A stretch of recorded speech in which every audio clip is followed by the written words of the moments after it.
Welcome back to the 100k channel. It's your boy K. For some of you that may not know me and this is the first video that you've seen of me, I basically teach the whole rental game in the UK space for free, and I show the whole blueprint, unfiltered, unadulterated, and absolutely straight to the point, right? So today episode 8 and it's based on pricing strategy.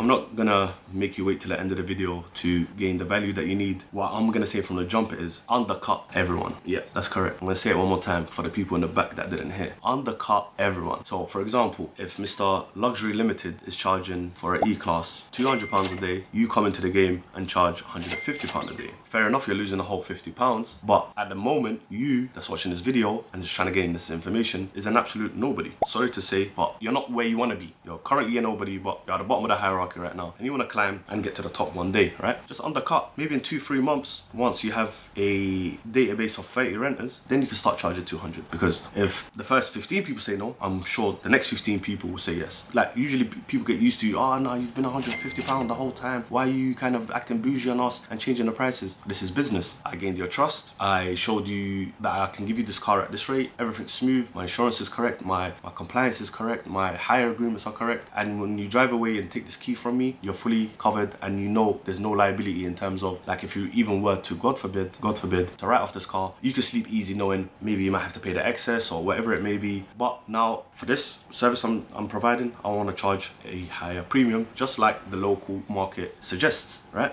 Don't come into the game thinking I'm gonna charge 250, 300, I'm gonna make the most money, I'm gonna utilize this, I'm gonna do this, I'm gonna do that. It's better to have 10 days at 150 or 15 days, let's just say, let me wipe that. Say it's better to have 150 than 10 days, £200, right? So the numbers will make sense. Before I even go there, let's just quickly even do that, right? 150 times 15 works out to 2,250, okay? Okay, let's do 200 times 10,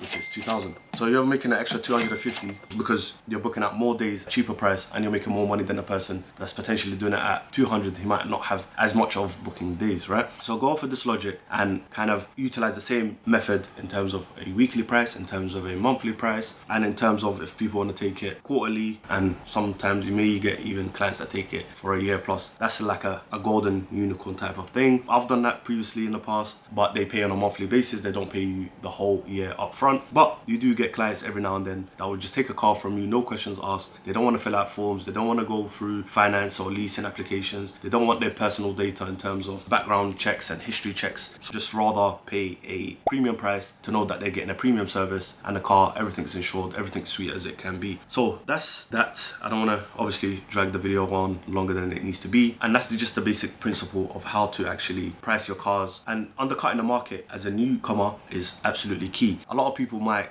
give you stick for it, say, oh, you're reshaping the market, you're killing the stock rates in terms of, oh, like, if you're doing it at 150, I'm gonna have to be expected to lower my price to meet the demands of what you're doing and stuff like that. But don't listen to anyone, because Sainsbury's sells the same item as Tesco. Tesco can price it at whatever they want, and obviously Sainsbury's can price it at whatever they want as well. Also, another smart trick is to go online on websites, Avis, Sixt, Hertz, Europe Car, and all these other places, and check the pricing that they have on there. And another key one would be to go on TikTok, go on Snapchat, go on Instagram, and see the prices that other rental companies have their cars listed for. And what you can also do is, I wouldn't call it spying on competitors, but maybe go from a point of view as a renter, or even ask them, what would you suggest, or are you open to cross-hiring to myself or anyone like myself? And then maybe get the cross-hiring prices as a sub-renter, so then you could take that car. The model is basically like how the Airbnb model is, where people go to landlords, get houses,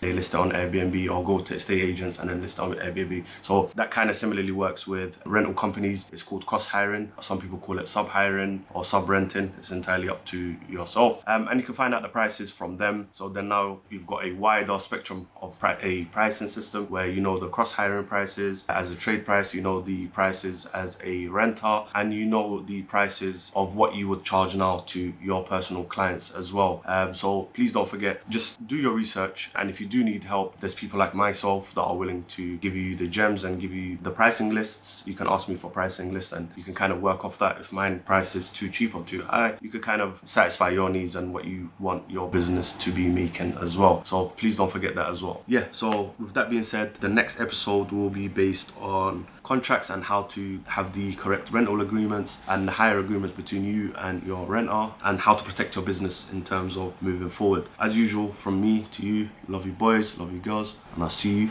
on the next one.